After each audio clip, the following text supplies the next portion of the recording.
Okay, hello everybody, and welcome to today's JOGL Africa event.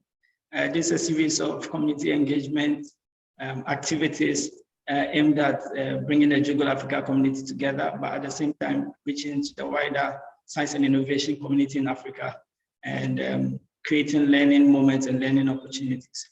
Today, our program will be focused on understanding how to engage non-experts with science and technology topics.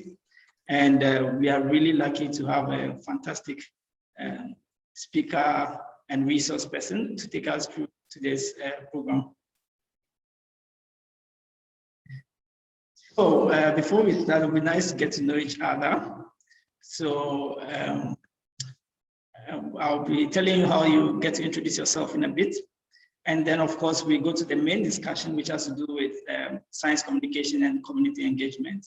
Stephanie will be sharing her work on this topic with us, and then I will be asking her loads of questions. And of course, you'll be welcome to then join in with further questions. So in the chat, kindly tell us your name, your favorite social media platform, as well as your scientific superpower. So we'll be checking the chat to see what people have. We have Elgidios from Tanzania, who is telling us that he's delighted to be here and is looking forward to learn more. So we're checking the chat to learn more about your superpower and what social media platform that you find particularly interesting, that you are particularly good at. So like I said, today's session is about science communication and community engagement. This session will be led by Stephanie Okeyo. She's a founder of Under the Microscope in Kenya. Stephanie has a lot of experience leading science communication and community engagement activities in Kenya and also at the regional level across Africa, and also at the global level, given her connections and association with Falling Walls as well. So after the session, like I said, we'll then have a bigger discussion session. So I would just go ahead and hand over to Stephanie, who will introduce herself and tell us a little bit more about what she does in this field. Thank you, Gameli. So just sorry if you hear my voice is a little bit hoarse, it's a cold, but it's a pleasure to be here and always talking about science communication, education, engagement, such confusing words, but to me, they all mean the same, which is connecting people.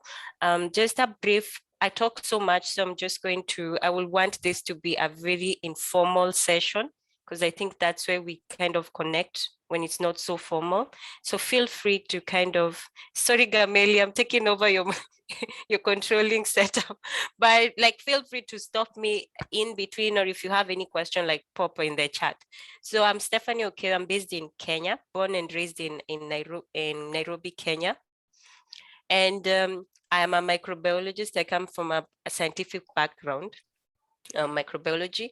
And then I founded an organization called Under the Microscope. So somebody might wonder, okay, why the name Under the Microscope is, first of all, when I started, I was more interested of having a science education platform.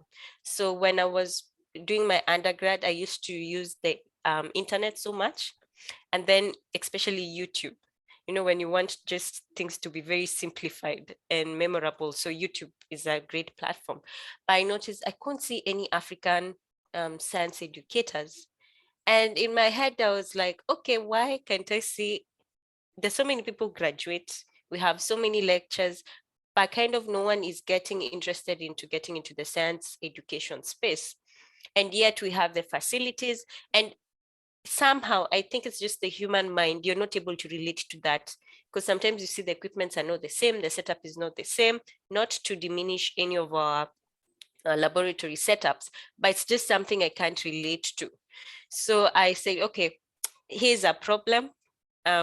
What are we doing about it? So I was doing an internship at a research institution, and I said, okay, let me use this opportunity to teach what I'm learning here. So I started after 3 months of convincing my research institute to allow me to create media, to have some media out of the institute. I started with laboratory videos, just showing different diagnostic techniques. But I kind of later on noticed, okay, the more I got into now engaging to this space of trying to connect with the public, I noticed a lot of people don't know what we're doing. And sometimes it's not that we're doing something, or it's just that we're not communicating right. There's these silos we live in that kind of just, we have, I think it's a good thing and a bad thing. Scientific space has a specific way of how we do things, how we work, how we communicate, how we review things. And that's not how the real world works. You see things that are changing. Even if you see how we used to use Facebook, Instagram years ago, or even a year ago, is changing right now. So we are always in an evolving society. And I think science communication has never really been in touch with that. And I usually say as a researcher, at the end of the day, we do research for people. So if people are not able to get what you're doing, we're failing as a scientific community. So that's usually the foundation I come from.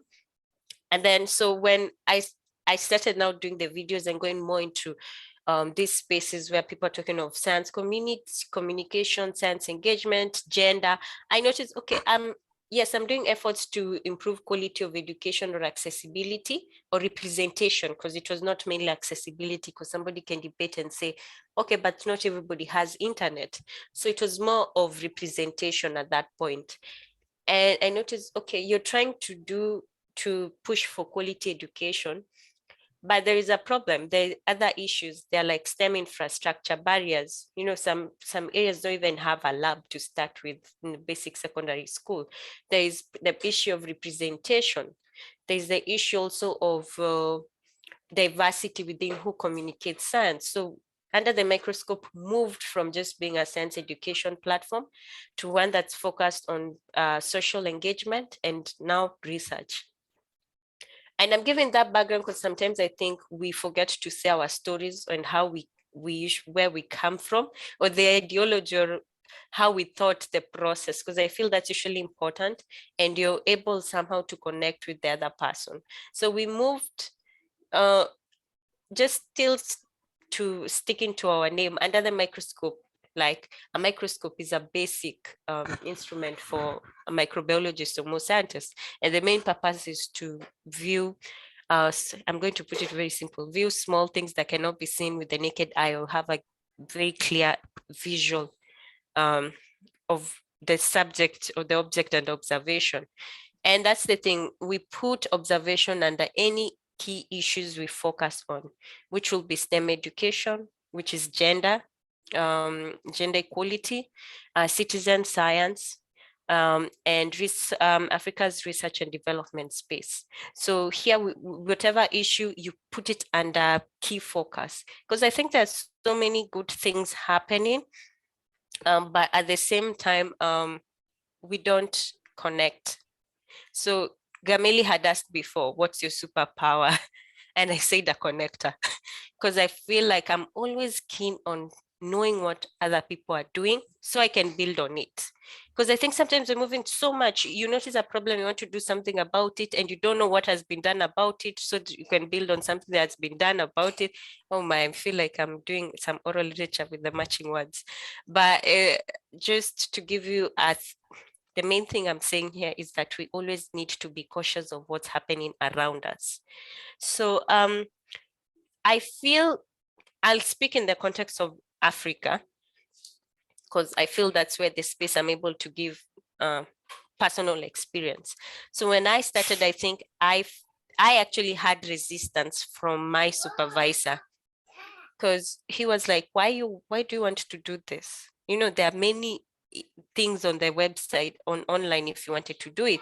And the main thing I was saying is, I can't see people like me. So people who are, first of all, African, people who are female, and people who are young, because I felt like it was a space foreign for me, and I'm always that person of you have to see something to kind of also believe it, but also not that if you don't see it, you can't do it. So it's a contradicting phrase, but I just think it's always more important to, there's so much happening. So we always need to be cautious. If something is very important for us, we kind of need to represent it. So under the microscopes, when I started this, as I said, I had so much resilience or no support from my at that time present supervisor. And then what I did is I switched supervisors, because and this is the concept of why mentorship is very important for me and the work I do. Is I met this lady. She was heading at that time the department for infectious and tropical diseases, and she was like, Stephanie, I don't know what you do, but I really like what you do. And I will be happy to support you where I can. So, which I am lucky, because not many busy women, especially in the science space, can come and tell you, I don't know what you're doing, but I am able to support you. And it's through that I learned how to write stuff, how to present myself, because these are things I had to learn from scratch. Not necessarily from scratch, but I'm going to get into another topic. These are things you're not taught as scientists or people pursuing science within school or within our learning institutions, which is another problem. So through that, she kind of, and it still is mentoring me within this space of how to represent myself and also how to put in my message clear. And also mentorship is one key thing for us. And we don't do women empowerment because it's a fashion, because I also have that conflict. It is not fashionable to say that, oh, we are supporting girls and women program. It is a necessity, because at the end of the day, you're talking about a 50% population. So if you're talking about equality, accessibility, diversity, and you're living a 50% population, we're really not doing anything. So for us, mentorship for women and girls in science is very keen. Because at that time, even I remember when I started, I could mention 5 African scientists who I look up to, and that was a problem, considering I was up and about. I was just imagining somebody who's not really into knowing things.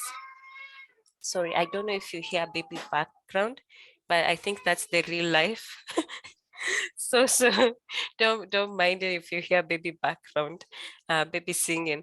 But yes, so and when I started actually, because this is something else I'm going to get into later, I used my own money, my own savings, because it was so hard for me to, even within my institution, start validating what I'm doing. So you can imagine going outside, especially in African setups where there's no funding for science engagement or communication, and trying to say, okay, I think I would like support to do this 1, 2, 3. So I used my own funding when I started.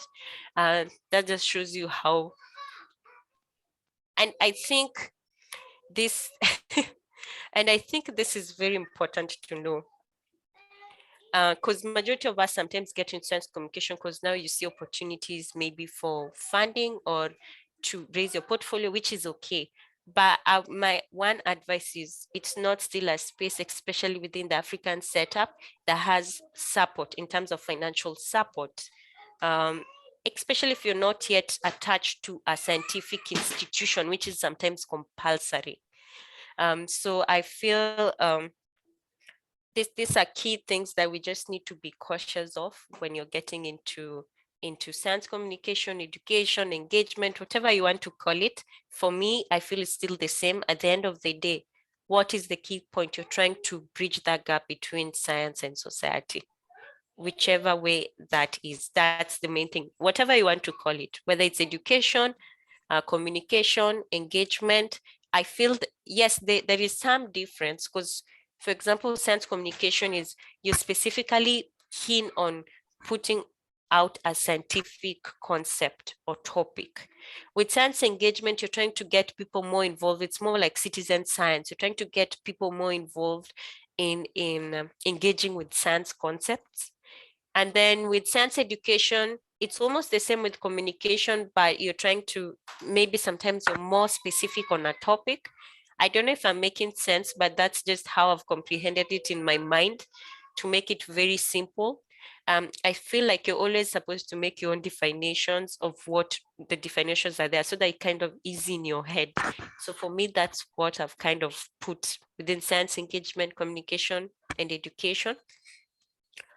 Yeah, so Gamel, you can go ahead and ask any kind of questions that you do have. Yeah, so can you tell us a little bit about what you've been doing so far in terms of under the microscope, like specifically, what kinds of initiatives have you been involved in? So at the moment, what we are doing is we are rebranding actually. So this is one thing that we have been doing. We are rebranding, which we're going to have the new website up by next week. And I hope we can share with everyone here. And also one of the other things we are working on is science engagement and funding. So I'm also in just a few minutes going to present that, if just given a few minutes to work on my slide, to locate my slide. But science engagement and funding, because we feel like we're always talking about this and advocating for it, but we need to create an environment that also supports it. And money is one of it, a financial lens, because, you know, reaching out to people, getting kids and all that, it entails a financial concept. And especially in Africa, there is no specific, you know, we still don't have this associations like the European Science Engagement Association or the European Citizen Science or the AAS, the American Association for Sciences. Outside Africa, especially in Europe and the US, there are many associations or groups that support such work. But in Africa, it's not yet solid, because, you know, we don't have like ministries for science and society, like in areas like Chile. It's still not there. And for example, like in Africa, what's happening there is that there's more support for scientists, because that's where the efforts are being put, that scientists should be very keen into science community engagement. So you find that a lot of effort is going within the scientists. But the other thing is that within this space, there are still, sorry, just a minute. Sorry, I was just trying to control the background noise.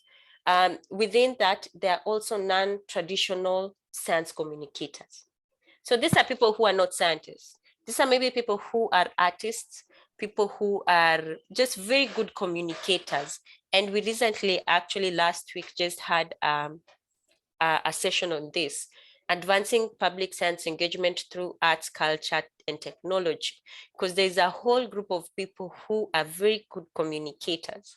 And I remember when I started, I was working with somebody in music.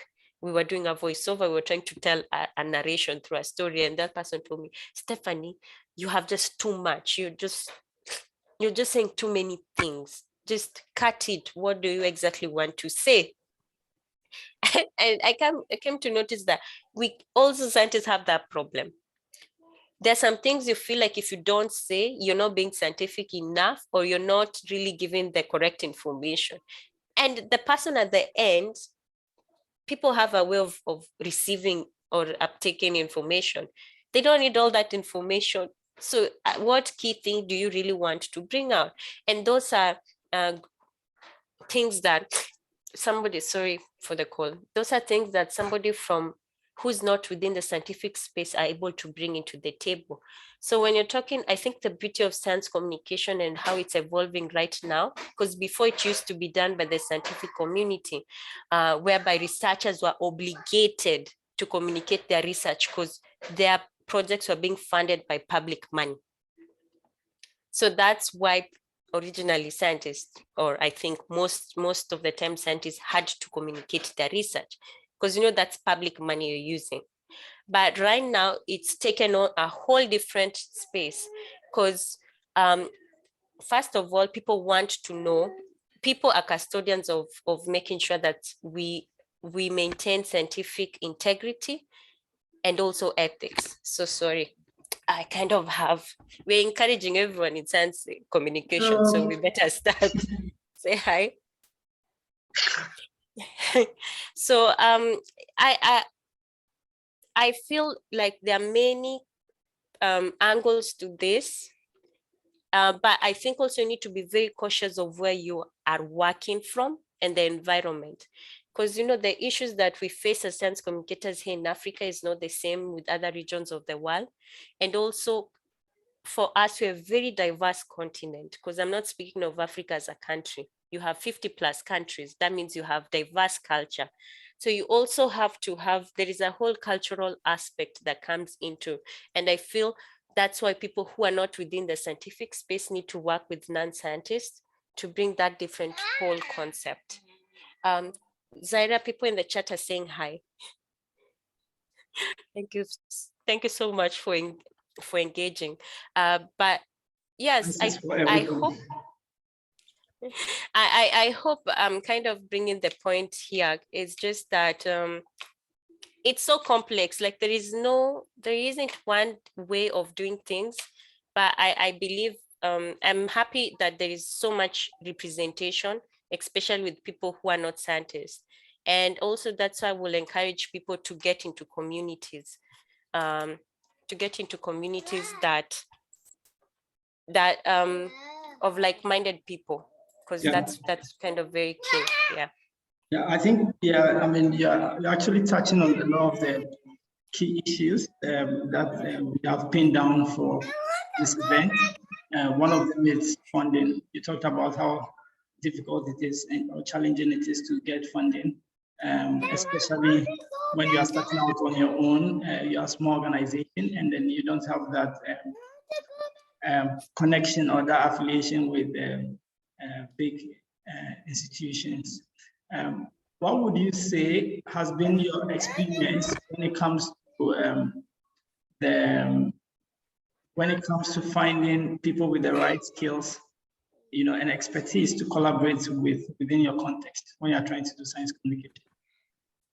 So that's a very good question. I think you need to know exactly what you're working on, because that is very, it depends with your current situation. So for me, if Zaira, you're not the star of this show, it's me. So kind of sit here. So I think one thing is you need to be very specific. So I always try to be very project specific, because I think that is very key.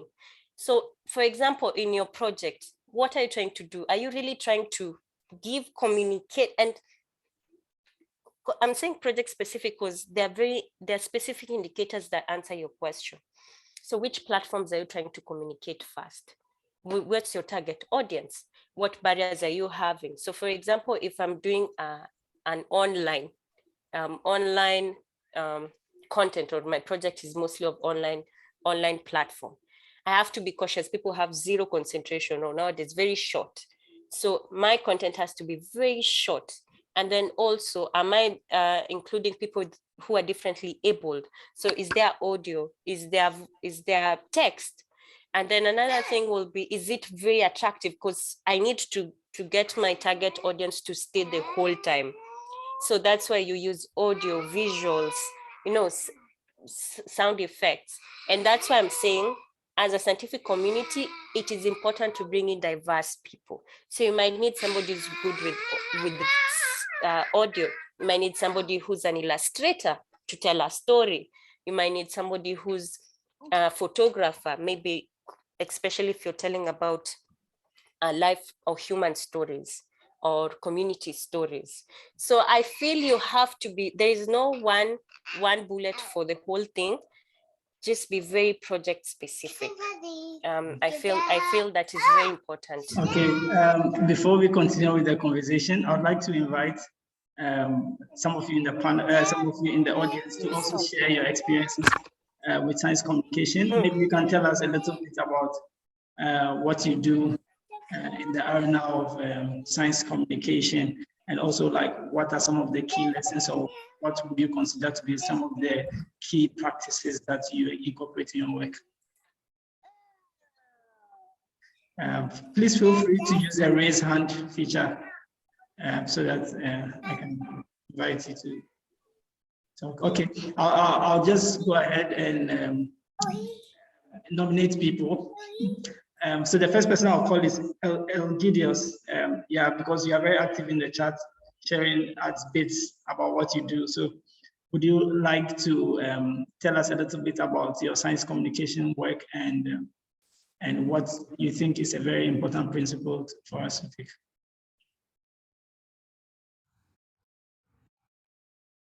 Elgidius.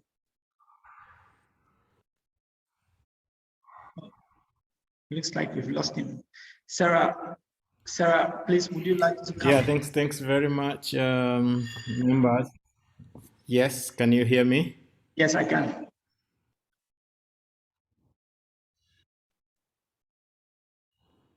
Yes, sir. Can you hear me? Elgidius is there. I can hear him, Gamali.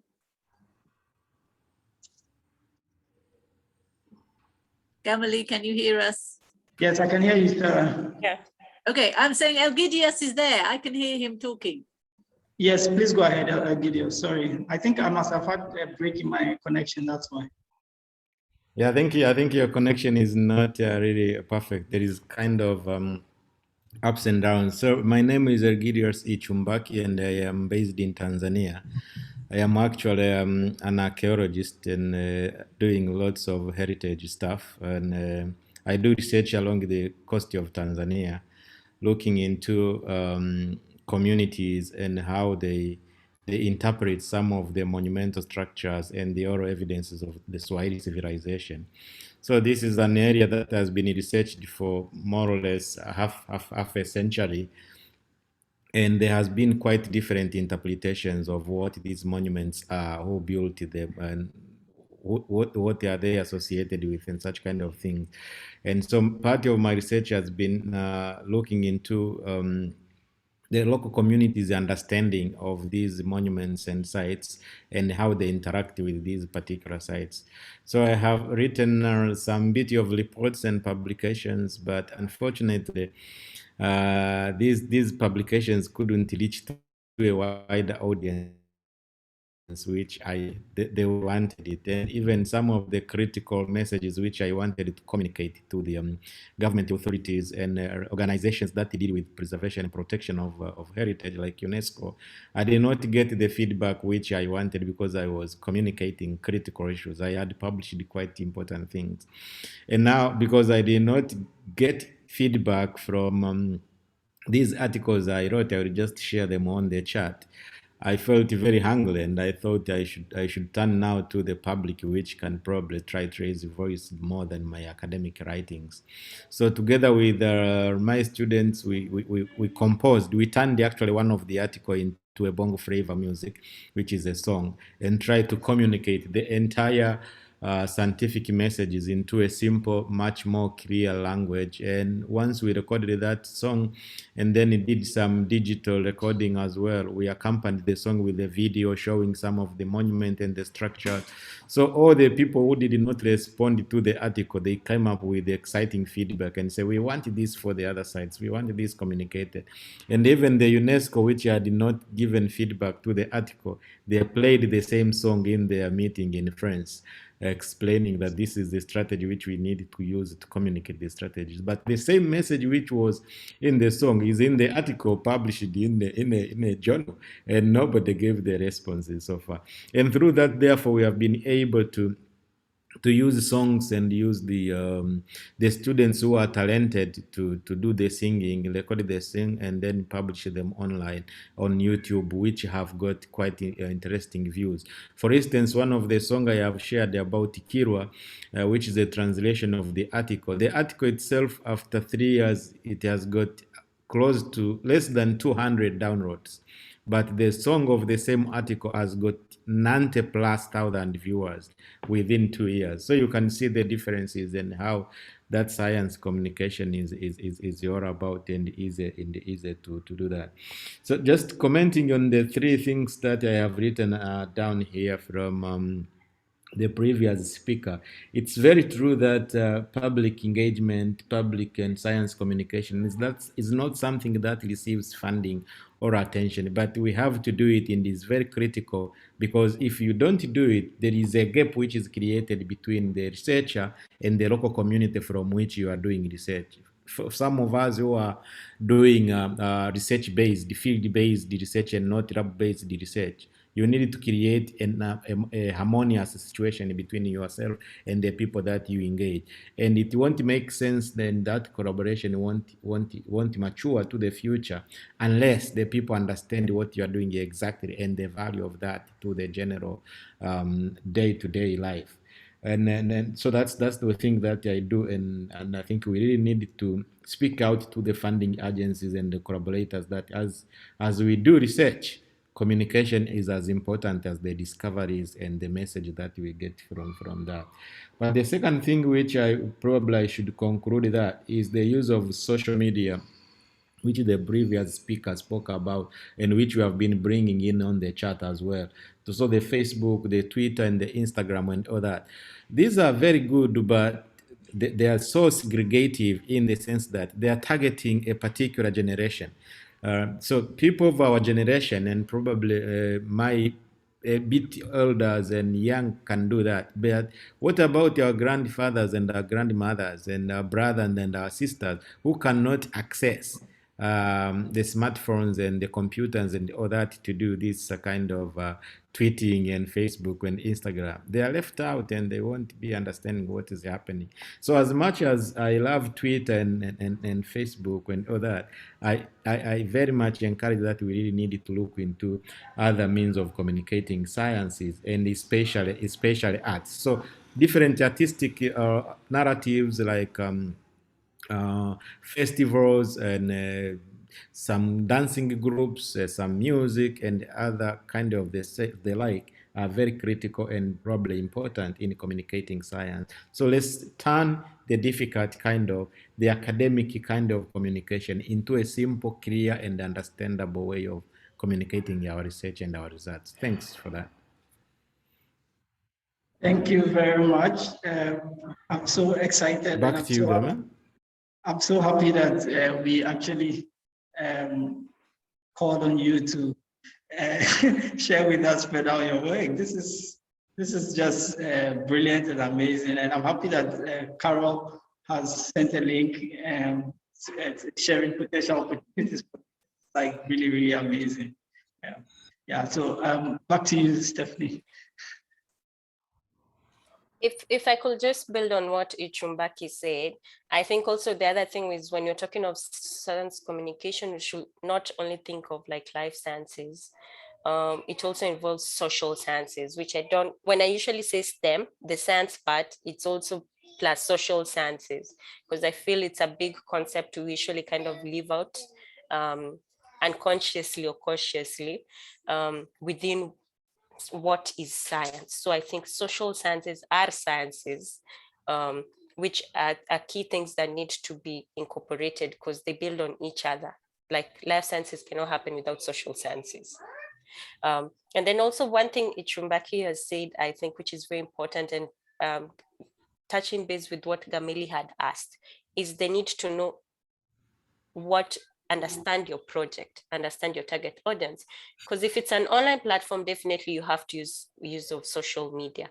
But if your target audience don't have any use of or don't use devices, there are nowadays things like plays, because I know of one science communicator who used plays to reach to mothers on the use of vaccination. So I think also it's just knowing what works for your audience. And that's why it's very important now to bring in diverse people, because they understand what works for that certain community, and you can use different skills. So there are things nowadays like plays, because I'm usually like in Kenya, I think every person who's gone through like the public system has seen a play due to oral literature, the books that you're set for exams. Why don't we do that for science? And you know, there are things that you can remember. So I think also those are very interesting things you've touched on. And then the last point was on funding. One thing I have noticed is there aren't direct funds for science communication, science engagement. But if you're having an artistic concept, look for funding within the arts space. It's just how to shape it into making it like an artistic grant or artistic project. And I feel that's something I kind of learned along the way. So if you're having an artistic concept, look for funds within the, most places that people won't look for within the science spaces from the art grants. And I think that has been like a new thing, and it helps. So I think you just advise, if you're having an artistic concept, don't be so focused on science engagement projects alone. Look for them in the artistic grants. So I'm going to share, Gameli had asked me, what am I currently doing, or what is under the microscope currently doing? And I'm just want to share a current project, which I think everyone in this group can participate in. So if I may share my screen. I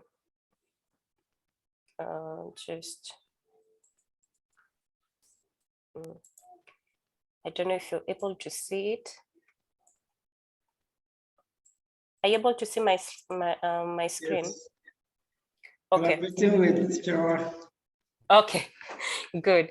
So this is so I'm part of the Falling Walls Engage alumni. So it's a community I also encourage people to get in, because I was saying identifying yourself within communities who do the same thing is also very important. And Falling Walls is one of those international platforms for science engagement, specifically the Falling Walls Engage. So one of the things that we did is there's usually hubs. They have different hubs, and the first one was in Kenya. And we came up with this thing called commitment to action, because we're always talking of the problems we have as science engagers, but not solutions. So for specifically, I was working with Chiriwa Boateng, who's based in Ghana, and also involved with science engagement activities. And one of the things that our topic we looked at was science engagement and funding. So how are we able to propel actions within this space? So one of the things that we did notice is it's so complex. You know, when you talk of funding, it depends with the experience, it depends with which profession you're doing, is the policy setup, the institution, you know, which institution, the region, which type of format are you using for science engagement. And then we noticed, okay, amongst all this mesh of information, what is really missing is evidence-based data. You know, all these are from experiences, their perspective, but us also as researchers, we know only thing, something just becomes solid when there's evidence, and, you know, and the sound evidence that, okay, this is the issue or this is the situation. So what we did, we decided, okay, we're going to determine, we're going to use data to determine the challenges and opportunities within science engagement. So our project is a qualitative research. So we're going to do a participatory research project where we have two target audience, science engagers and funders, because they're the main stakeholders within this when you're talking of funding. You know, somebody who's giving the money, somebody who's receiving the money. And we're going to use their lived experiences to ask questions and understand the situation in terms of what are the opportunities or challenges when it comes to specifically funding science engagement. And then you're going to analyze that data to give insights. So this was a collaborative effort between Under the Microscope, Falling Walls Engage, and WACBIC, which is the West African Center for Cell Biology and Infectious Pathogens. And then, so this is something that we've been working on for months. And one of the things that we've learned is that there's scarce literature review. That was one of the problems. Like, you can't get so much information, and, you know, most of the information is within public engagement, but it's specifically done as a result of scientists having to communicate with the public their work or increase public uptake of that specific research. The other thing was, for us also, science engagement was a relatively new terminology.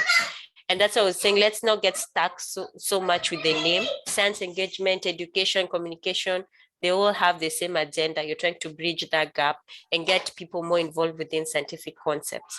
The other thing was disparities in region, just as I had mentioned before.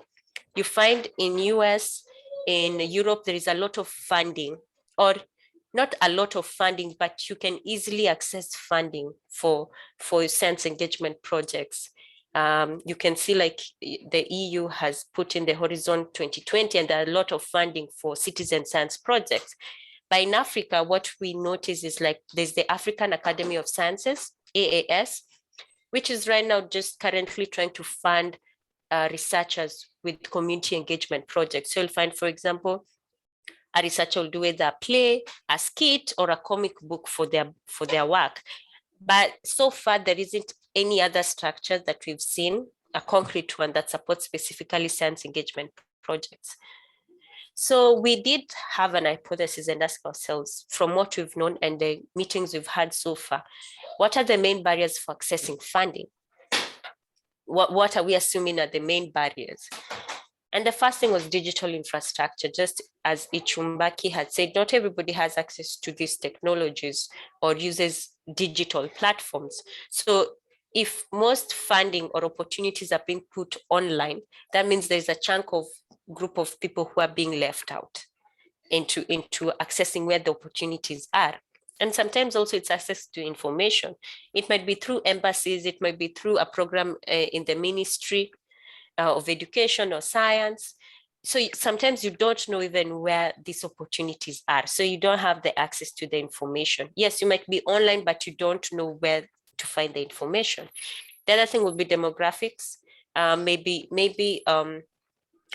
will be also skills, your experience within this. How many years have you been into science communication? Are you a researcher? Also, which region you're from? So such indicate of variables might be a limit, and also skill set. Sometimes you have a very good idea, but you don't know how to write it on paper. You don't know how to pitch. You don't know how to write a proposal. You know, because this is the first, it's the first thing that person sees before they want to engage you further. So sometimes even you don't have the legal framework, because sometimes you need to be a non-profit, or you are a profit but don't know how to turn yourself into how you can fit that specific grant. So skill set might also be an issue. So what are we planning to do? So at the moment, what we've done is we've set up, we've done an ethics and research approval. The ethics approval is still under review. And when we start this participatory research project, first of all, is we start conversations through webinars, interviews, and social media, chats and conversations, just to know, okay, what do people think about this? Speaking of webinars, we're going to have one on Friday with one grant making organization, the Science Sandbox. And the other one is an interesting one. It's called STEM Funders. And their main thing is to actually advise or support grant makers within science, funding science or STEM projects. Because sometimes you find, okay, we have all these pieces, but there's not that supporting system for grant makers. So one is actually a grant maker, the other one is supporting grant makers. So by having these conversations, we're also still collecting data. And also within this, we're going to do interviews for science engagers and science communicators and funders. Once we collect this data, we analyze it and also disseminate it, because there's no need of doing all this and then people like you have no idea about it. So I feel the dissemination part is very critical. And then also from this, have practical solutions. So when we have an idea somehow, what are the issues? Maybe we need toolkits for science engagers or communicators, courses, trainings. Maybe we need a database where we always find like one spot for finding most funding opportunities for science communication and engagement. And the first one, so how do you participate? Because I say this is something that all of you can engage in. So the one thing is we're going to sign up for interviews and we advise you all to disseminate the call. I think I'm going to share it on the chat. It's a participatory interest form where if you're interested, you just sign up and then you're going to get more information on how you can do an interview. The interview won't be so long, 15 to 30 minutes. And the other thing, as I said, is join online conversations, which conversations are important. I do not, as somebody who likes connecting, I don't think it's a waste of time. because you get, first of all, to meet other people, and also you kind of get to learn if you're very keen. So the one thing is we're going to have webinars. As I said, this is now the second one. It's going to be on 12th, and I'm going to share the link. And it's more talking of how do science engagement efforts get funding, and a conversation just specifically on science engagement landscape. And also going to do questions on then social media, just to kind of get a feeling of what people think about this specific topic. And the main thing, even if you haven't had anything I've said before, I think the main thing is just know that your experience, your perspectives, your proposed solutions count. So I think this is a great opportunity for your input to be of value. And as I said when we started before, data is a problem. And where is that data supposed to come from? From us, from people who are doing work in this space, who know the issues, and who have potential solutions for those issues. So I have opened for any questions within this, because I feel it's good to talk about what exactly are we doing within this space. And the registration link for the event, I've just shared it on the chat. So I advise you all to just register. And also,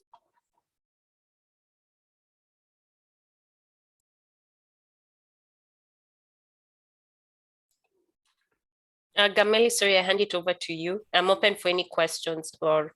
Yes, Stephanie, thank you very much for sharing this new project with us. I think it's a very great one. It's not only important to talk about science communication, but also the research behind science communication to be able to derive evidence which will inform how we go about our practice. So I think that's really great.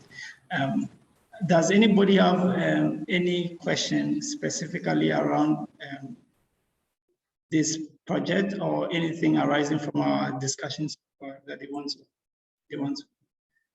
to highlight? Okay, I'm going to ask a question, Stephanie. And also, if you're in the audience, feel free to chime in as well. So one of the things that came up during the discussion when Elgidius was talking was the importance of medium, and so, for example, he pointed out the fact that offline methods are just as important as online methods, as long as you consider the audience that you are dealing with. And then he went ahead to talk about being very creative in approach. So he talked about music, and you mentioned theater. So like the ways of engagement is very important.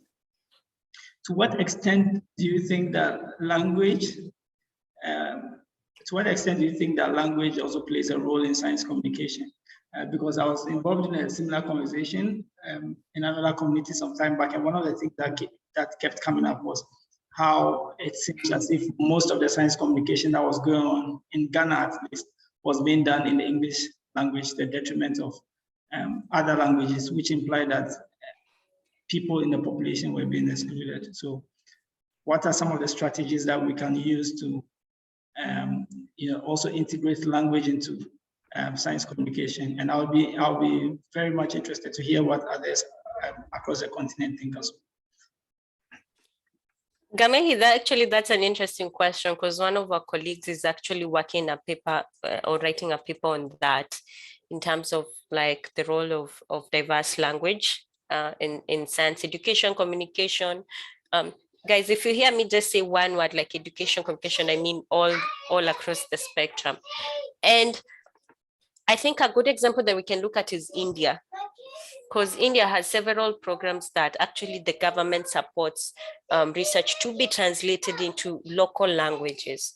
So I think at this, mostly it's more of a policy issue, I think, because there can be efforts being done, but if the structure, the environment is not there to support these people, is a problem.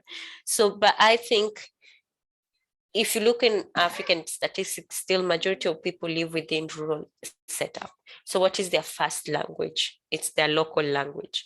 So I think there should be And my proposal, my suggestion would be through higher learning institutions, because you find that there are actually specialists or people who just focus on terms of languages.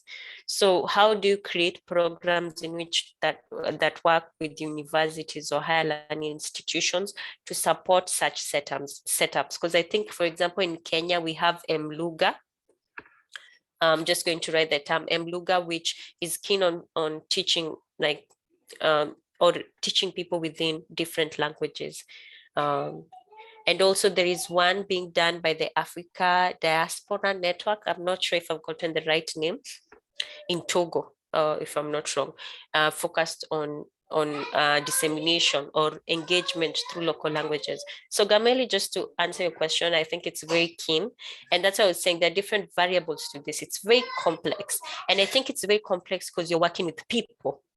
It's just like marketing and the marketing world of products. There's so many factors you have to look at because people are always changing, it's evolving. And this was a discussion we really had in terms of within the World Science Forum on the evolution of science communication, which is very keen because you're working within a society which is always changing. So language, what people think, culture, religion, like socioeconomic status, which is very important. You need to look at the policy. So I think that is also very keen. I don't think I've directly answered your question, but I agree with you. But India will be a great starting point to see which projects specifically have been done and how the government has supported these projects. Yeah, thank you very much. I believe, you've answered it to a large extent. If I could add one thing, the only tricky part also of translation into scientific, there is no like data dictionary, so that's also one challenge people working within these areas have had a problem in, is that there's no, like English or Spanish, these languages have like a specific almost dictionary, but for people engaging this space, you somehow have to navigate your way through it. So I think that's also one of the issues within people who work within this area face. Awesome. Yeah, so Sarah, I'm going to put you on the spot. I would like you to share with us what you've been doing around astronomy education in Ghana, and whether if you have any plans of reaching the public with other Ghanaian languages and not just English. Okay, Gamli, you're so mean. Okay, so my name's Sarah. Yeah, I'm here in Ghana. I've been a volunteer at the Ghana Planetarium for more than 10 years now, and then the last few years kind of also got involved in sort of other projects to do with astronomy education, whether it's in schools or setting up astronomy clubs or teacher training. Thank you. It's great to listen to all the others agree with so many of the issues there around funding and around all the different channels. It's amazing to have a planetarium in Ghana, but our problem was how, most people still don't know that it's there, and it's finding the right medium to reach everybody. That's really a problem. Yes, languages, a very important point. Let me just think. Generally, we do everything in English. I think there've been some projects where it just, some of the volunteers have just kind of in an ad hoc way just started using the local language, because in that particular instance, they realized it was going to be more helpful. So, and I also have to confess, as you can probably tell from my voice, I wasn't born in Ghana. I am a Ghanaian, my mum is Ghanaian, but I also confess I don't speak any of the local languages, sorry, but I do think it is very important. One of the things is about our the planetarium shows, which are wonderful, really exciting, get everyone really, awed by the universe and everything, but only if they understand English well. They can understand English, but some of the films, you know, there are ones by Americans, Canadians, Scottish, and so sometimes, yeah, they can speak English, but the accent really confuses people, or they just speak really, really fast. So it's something we have talked about. And I think our director, he has spoken with the Institute of, the Ghana Bureau of Languages. But we haven't kind of made real progress on that. On for example, sorry, I didn't finish what I was saying. Getting a planetarium show and translating it into either various local languages or leaving it in English, but having a Ghanaian person narrate, so that it's, you know, you're using kind of, if you like, Ghanaian phrases and so on. So yeah, I think it's very important. But yeah, getting there and the funding and all those things, still a challenge. Yeah, thank you very much, Sarah. And sorry if I put you on the spot, but your points were really, really very worthwhile to consider. And I think that it's a good way to, how do you call it? It's a good way to go about things, because I mean, with the planetarium shows, for example, there might be opportunities to translate them into other languages, and maybe have a tour or outreach, you know, in the future. So Ivy on the chat is talking about an organization called Darwin in India that held their multifaceted conference in different languages. Wow, that's really powerful. Thanks so much for sharing this with us. Does anybody have any more question or any other thoughts and inputs they want to bring to the fore? Just one comment, maybe. Yeah, just one comment. There should be a lot of people struggling on how to communicate and how to reach out to people, especially if you are doing a lab-based work and you are very much struggling on how now to take your lab-based work into the community, into that. I think that's the whole idea of working with different people from different specializations. So the interdisciplinary nature should be able to help here. For instance, with my research, I have been working with people specializing in museums, try to set up even smaller exhibitions within the community where we do research. And these people would come and have a look at the materials, at the pictures, at the simple diagrams that we draw to try to showcase what is happening and such kind of things.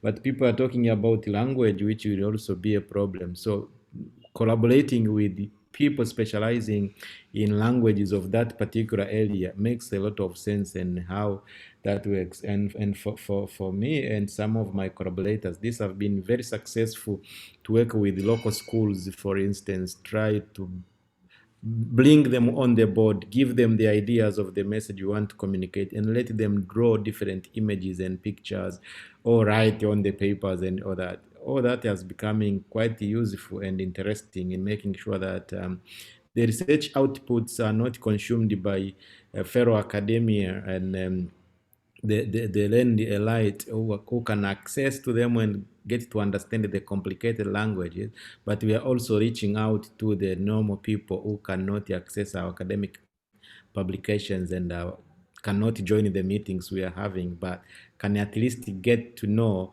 what the research is all about and what kind of benefits would it bring to them. So that's the key issue I wanted to highlight briefly.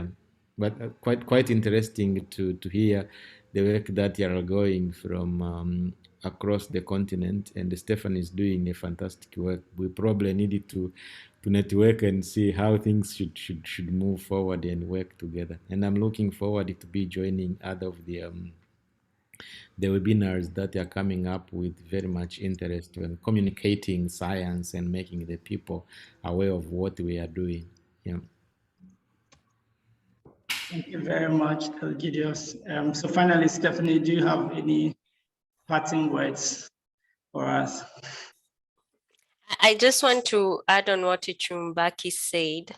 I think also one of the main I think when you think of science communication is at the heart of collaboration, because like there's no one size fits it all. Like you need different people depending with the different work you're doing. But also one key thing he said is I was recently in a webinar and somebody said like science engagement communication is like fishing, you need to find your bait. So I think you also always need to be very cautious of kind of your audience. And that is very keen for all of us. Like your audience directs what you do. Because you already have the content. There are two main things I always see like it's very important in science communication, the advice I'll tell somebody. Be keen on what do you want the audience to know. And you decide, do I need to do it in phases or do I need to do it once? It will directly what needs to be done. And then also your audience, because that's the main thing. You're trying to pass this information that you already know exactly what it is to the audience that you already know who, or the audience you already know. So your audience and your content should always be your driving, like your compass. Like that's what I do within my work. But also in Chubaki said, and that's, I'm just going to emphasize on this, the importance of putting yourself in communities. So there isn't so much within the African, or if there is, we're not speaking so much about them, but find yourself a community which does what you do. And you'll kind of always, the webinars, they're very important because I come to learn about different things from people, what people do. And before, I think the beauty, one thing that we've learned with COVID, they're more online. So you kind of just be very cautious. Okay, you have no excuse of not learning. Like the webinars are usually free. So just see what interests you and be very intentional in terms of doing it. And then the other thing that I'll add, and I think it's also a challenge for all of us, and we recently somehow had these discussions, is how do you evaluate or monitor your science engagement activities? Because I think it's very keen. Because sometimes it's not seen as very important because you're not able to evaluate our work. So I think also as science engagers, we need to be very cautious on, yes, I've done this, but what has been the impact? What have been the barriers? What have been the learnings? And I think the more we are cautious as science communicators to do that, the more we give validity to our work. So I think the monitoring and evaluation concept is something that all of us have to be very keen of when you're doing your work. Are you able to monitor? And one of the things also under the microscope is doing right now is creating a network. I said we're always talking about issues. I try to see how we're able to solve, or what's your contribution to that issue. I was talking of, we don't have a network. And one of the things that we're doing with our rebranding is to create a network of science engagers, particularly in Africa, so that you're able to learn more about it and you see where you're able to do synergies and collaborate with something of the sort. But I feel that's like at a much later stages, you need to know what's happening. I think as a science engager, that's important. You need to be knowing what's happening. So I've talked so much, but I think those are the key highlights. Number one, your compass.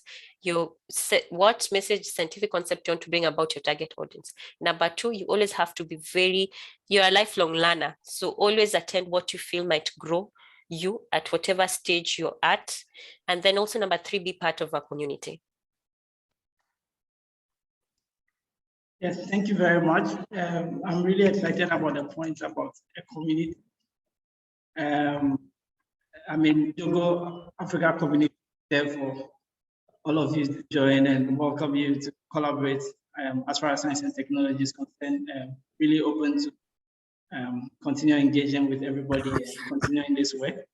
I'd just also like to point out that we have a grant challenge on antimicrobial resistance, which is open at the moment. And we are interested in research innovation projects. It's just a micro grant, 1,000 euros. But if you have a science communication idea around improving antimicrobial usage and therefore reducing antimicrobial resistance, you are welcome to check out the link that I've posted in the chat, so that maybe you make a proposal about your project on the JOGL platform, and who knows, your initiative might be the one selected by the community to fund so that you can actually test out your idea. So thank you all very much for joining us today. We'll be having our next JOGL Africa event on the 24th of November, where we'll be having a virtual skills camp. We having discussions around topics like intellectual property, project management, and wow, I've forgotten the last bit. Intellectual property, project management, and funding. So maybe we invite Stephanie again to tell us about how to fundraise for our different projects. Kamel, it's something I'm also still learning in the process. So I think it's good to exchange ideas, because I think it's something that we all have a problem. You have these great ideas, but you don't know how.